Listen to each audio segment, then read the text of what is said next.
Hey, it's Drybear. We finally have a full list of all 32 Malignant Heart powers in Season 1 for Diablo 4. So ahead of the launch of Season, I wanted to review with you all of the powers that are going to be available in the season for Malignant Hearts, so we know what's coming. But first, you should come hang out with me on my live stream. I'm live every single day on twitch.tv/Drybear. If you don't come hang out with me in the community, the next time you pour yourself a nice hot cup of coffee, you're going to forget about it, only to remember it later and come back when it's no longer hot. All right, let's run through these. There's actually some cool ones. I proofreaded this a little bit, and there are some pretty interesting builds that you can make with the ones that are in here, and it does kind of feel like these superpower ones are definitely superpower. So below you'll find a list of Malignant Hearts that are broken out by class. The stats you see reflect what a level 20 character would receive as a drop, so the values there. So just know that the flat values will scale up, and some of the number values, like the percentages stuff, will scale up as you get a better and better heart, and you get higher and higher into the season as well. So general, the Picanha is a vicious offensive heart. Critical strikes electrically charge the enemy for a certain amount of time, causing lightning to arc between them and any other charged enemy, dealing damage. I think this actually got changed from when they revealed it on the live stream, but this means that you can kind of create this lightning rod effect to do more lightning damage in AoE. So if you're a lightning build where you can scale that, this could be pretty fun as a general heart. The Dark Dance, every 5 seconds while above 60% life. Core skills cost life instead of your primary resource. Skills that consume life deal 20% increased damage.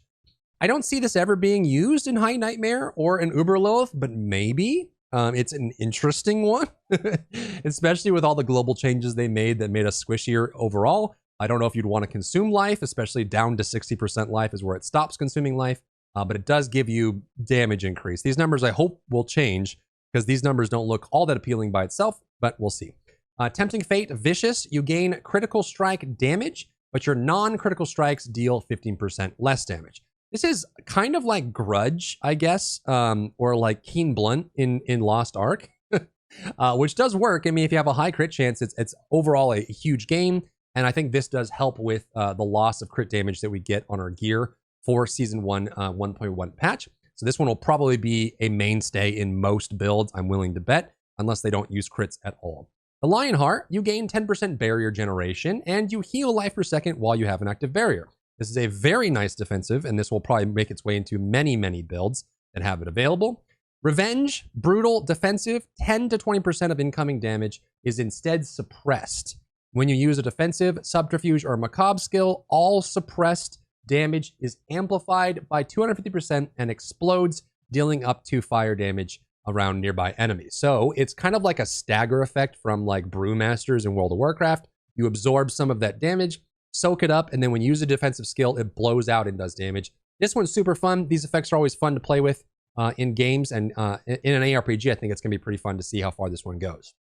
Prudent Heart, another defensive. You become immune for 2 to 4 seconds after you lose more than 20% life in a single hit. This effect can only occur once every 110 seconds. So this one's actually really nice. This helps a lot with those one-shots off screen, especially in like specific shots. What is not clear to me here is that if you take 100% of your life in one hit, does this prevent you from dying, or does it apply after the fact? I'm hoping that if you take 20% more of your life in a single hit, it pops up and prevents you from dying from that single source of damage, which would make this very useful. It's another cheat death and will probably become required for hardcore players inside of a hardcore seasonal run. Determination is a utility devious Malignant Heart. Resource draining effects are 50% less effective. In addition, gain 8% increased resource generation. This one should hopefully feel really good in a lot of builds that require that builder-spender mentality, or if they have a lot of generation from that. There's even some later that we'll see for the class-specific ones that drain resource, so having this is going to help a lot with those kind of builds. Retaliation, Devious, Utility, deal fire damage to surrounding enemies whenever a crowd control effect is removed from you. So if you have ways to cleanse yourself with Unstoppable, like Earthen Bulwark or Blood Mist or, cleansing effects, you'll be able to do damage in an area, which will help. So if you get slowed, like if you're up against slowing projectiles on a sigil, this might actually be insanely strong for damage output, because it means that as those slowing projectiles slow and you remove the slow, you'll deal damage from it, which is kind of cool. A calculated devious utility, after spending 150 to 200 of your primary resource, your next attack stuns for 2 seconds. This one could be fun as well. And then the Malignant pack is a super general. Cycle through a Malignant bonus every 20 kills. This is an old Diablo 3 ability that would cycle through it. So every 20 kills, the power of this super Malignant heart will rotate. So it starts on gain 20% attack speed. 20 kills, it gives you core and basic skills, have a 15% chance to fully restore your primary resource. And then after 20 kills, it rotates again. Every 21 seconds, gain a barrier absorbing 85 to 102 damage. So it keeps rotating through attack speed, restoring primary resource, and giving you barrier. This one should be fun and probably is useful for almost everyone as a general for super. Creeping Death, another super. Your damage over time effects are increased by 40% for each different crowd control effect on the target. Unstoppable monsters and staggered bosses instead take 130% increased damage from your damage over time. This would be super cool for like poison druids, poison rogues, burning sorcerers, or obviously like shadow, plague rot kind of necromancers would be a fun pickup for that as well.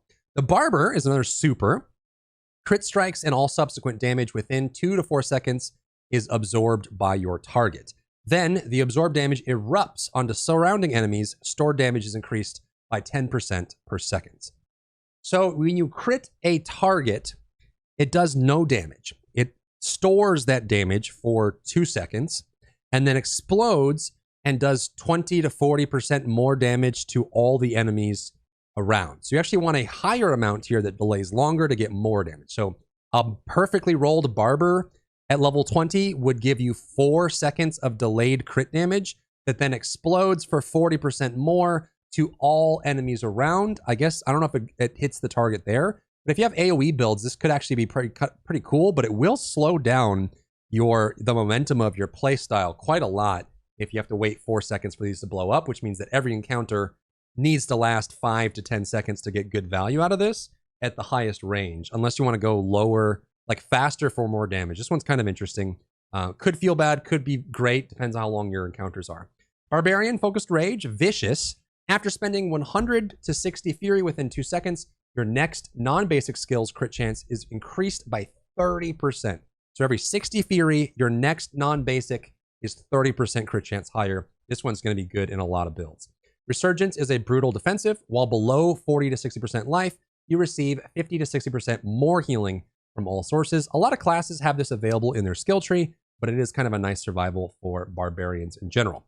Punishing Speed is a devious. Your skills have a 20 to 30% chance to knock down all enemies for 1.25 seconds when that skill's attack speed is higher than 35 to 20%.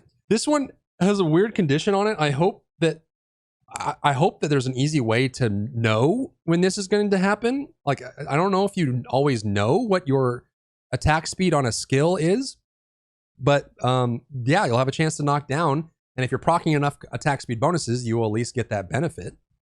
And then the super Malignant for Barbarian is incoming damage has a 5 to 15% chance of being ignored and instead healing you for 68. What's rough is some classes have a damage super and some classes have an offensive or like a defensive super. So I don't know how they're going to balance that out. I guess maybe, hopefully, barbarians get more damage otherwise, but their super is a defensive one. 50% chance of ignoring damage and healing instead. Druid. The Moon Rage is a vicious or offensive Malignant heart. Kills have a 5% chance to summon a wolf companion to your side for 30 seconds. In addition, gain +3 to wolves. So you can just have an army of wolves, and as you kill, you can summon wolves for a certain amount of time. This makes it harder for bosses that don't spawn adds, but in general, you could actually have a wolf pack. This means that you can currently, in pre-patch, get a max of 3 wolves or werewolves. This means that you can get up to 6 now if you have everything lined up. So you can have 6 wolves following you with companion damage. Maybe companion could be really fun with this Moon Rage Malignant.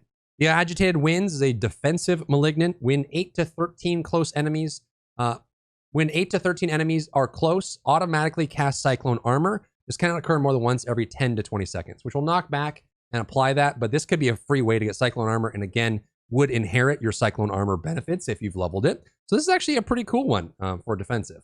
Inexorable Force is a devious Druid Malignant. Up to 30 to 50 distant enemies are pulled toward you while you have an ultimate skill active. Is this repeatedly? So while you have like Cataclysm up, you're just sucking distant enemies into you. That's kind of crazy. That's a crazy Malignant Heart. Wrathful, this is their super. The Unconstrained Beast, when you are hit with a stun, freeze, or knockdown effect, there is a 40 to 60% chance to automatically activate Grizzly Rage for 3 seconds. So when you get CC'd, you get Grizzly Raged, which we know can give you Unstoppable as well. So when you get CC'd, you instantly automatically cleanse it. Kind of a nice offset from what we got on the nerf there. Necromancer, the Sacrilegious, vicious offensive, walking near a corpse, automatically activates an equipped corpse skill every second, dealing 40 to 30% reduced damage. So, I don't know how this decides which corpse skill, because what if you have Corpse Tendrils and Corpse Explosion on your bar? So maybe it just randomly chooses between them. It's less damage and less benefit from it, but you don't have to cast. So maybe this is good. But also, like, what if it's like Raised Skeleton? Does it give you less buff? If it's Raised Skeleton, it says only damage, so maybe this only affects Corpse Explosion, but like Corpse Tendrils, well, I guess that doesn't, yeah, it just activates, it won't consume it, but Raised Skeleton will. So maybe this is constantly casting Raised Skeleton every second. So you can actually raise an army with Sacrilegious as an offensive, which would be really cool. And it means you can cast other things instead of having to constantly buff your minions. Decrepit Aura, brutal. When at least 5 enemies are near you, gain an aura that automatically curses surrounding enemies with Decrepify for 5 to 15 seconds. When at least 5 enemies are near you, you gain Decrepify cursing automatically. That feels good. I do not like manually casting Decrepify. I do not like manually casting lots of spamming Corpse Explosion things too, so that's pretty cool. And this means that you don't necessarily need to have Black River either. Frozen Terror, devious utility, lucky hit, up to 10 to 20% chance of inflicting fear for 2.5 seconds. Feared enemies are chilled for 20% every second. Ooh, okay. The Great Feast is the super. Each minion drains 1 essence per second, but deals 2 essence per second, but deals 75% increased damage. With no minions, this bonus applies to you and drains 5 essence per second. So this actually might make Bloodless Scream viable. So what you would do is you would run to all of these actually, and then you get a corpse skill to automatically heal minions, and then you would just use basics to generate essence, because your essence is draining, giving your minions damage. And then you would also run Bloodless to get essence off of darkness skills and chilling off of darkness skills, plus essence off of frozen targets, plus mage builds. This could actually, if you run all of these together, you could actually make a pretty interesting minion build. This actually would work for my Undead Lord as well. If you want to run that, might even work with Bloodless Scream now. Who knows? Cluster Munitions for Rogue is offensive. Lucky hit, you have a 20% chance to launch 3 stun grenades that deal 26 to 32 physical damage and stun enemies for 0.5 seconds. Trickery, when you use a Subterfuge skill, leave behind an unstable Shadow Decoy trap that taunts enemies. The Shadow Decoy trap will explode after 6 seconds, dealing shadow damage. Cannot occur more than once every 5 seconds. This is a pretty often trigger. 5 seconds is crazy. So when you use the Subterfuge skill, leave behind an unstable Shadow Decoy that taunts. Enemies will go into the taunt and it'll explode doing shadow damage. So you can use Subterfuge, any of the Subterfuge abilities, taunt enemies to bring them in, drop like the Darkness Trap and Poison Trap on top of it, and then blow them all up. Oh my god, this is actually crazy. So you could do like a trap grenades build with this. This is, oh, that's going to be fun. The Clip Shot, lucky hit, this is a utility. Up to 20, well, also, by the way, this is a defensive ability that does damage. Up to a 20%, 40% chance for your Cutthroat skills to slow by 40% for 3 seconds, and your Marksman skills to knock back. More CC, more stagger, that's pretty cool. Let's look at the Rogue Super. The Vile Apothecary. Your attacks have a 15% chance to apply all imbuement effects at 50% of normal potency. There's also some buffs for Rogue imbuement effects here, including Cold Imbuement in the patch, so this actually makes some pretty interesting options for Rogue in general. Looking at Sorcerer, Tal Rasha had to make its way back. Tal Rasha is a vicious offensive Malignant Heart. For each unique element you deal damage with, you deal 12% increased damage for 10 seconds. So this goes up to, you have lightning, frost, and fire. So you can do 36% more damage. That doesn't feel like a crazy amount, but maybe this ends up being really good. Spell breaking. After taking elemental damage, gain 40% resistance to that element for 5 seconds. Oh man, I feel like this should just be non-physical damage reduction, not resistance. But hey, man, more resistance, more power to you. Okay, this one probably will get buffed at some point. Spite, devious utility. When you're afflicted with a crowd control effect, there is a 40% chance the same enemy and enemies around you are also afflicted with the same effect for 3 seconds. This is basically shared misery built into a Malignant Heart, and you can run both of them. So maybe crazy CC like freezing or lightning stunning builds are on the menu for Sorcerer. Omnipower, Wrathful Super. Core skills that launch a projectile, which is most of them, consume all of your mana. For every 45 to 35 extra mana consumed, you launch an additional projectile and the damage is increased. So this is just a net gain. It means that you want to get to full mana, you can run Edge Masters, and then you can launch it, and then for all the extra mana that you have, you launch an additional projectile that does more damage. So basically, you build up your mana and dump it all at once, which works well with Edge Masters aspect, by the way. And then you do more and you spam more. So it's going to be a kind of a different playstyle. Maybe more fireballs. Maybe that's fine, and it feels fine that way. Like, that could be pretty cool. Maybe more chain lightnings that bounce off of you and reset and generate. This actually is a pretty fun. This one and one of the rogue ones are both very interesting. Caged hearts cannot be traded between players because we want hearts to feel like an achievement for slaying challenging malignant monsters. However, jewelry containing malignant sockets can be traded to ensure there are multiple sources for jewelry and malignant sockets that correspond to caged hearts. So once the jewelry, if the jewelry is yellow and has a malignant socket on it, you can trade it. You cannot trade hearts. Those are account bound to your character. And that is all of the malignant hearts.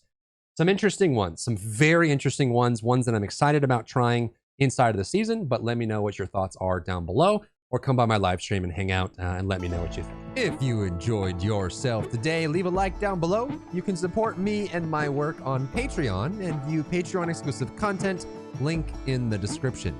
Thank you so much for tuning in, and I'll see you in the next one.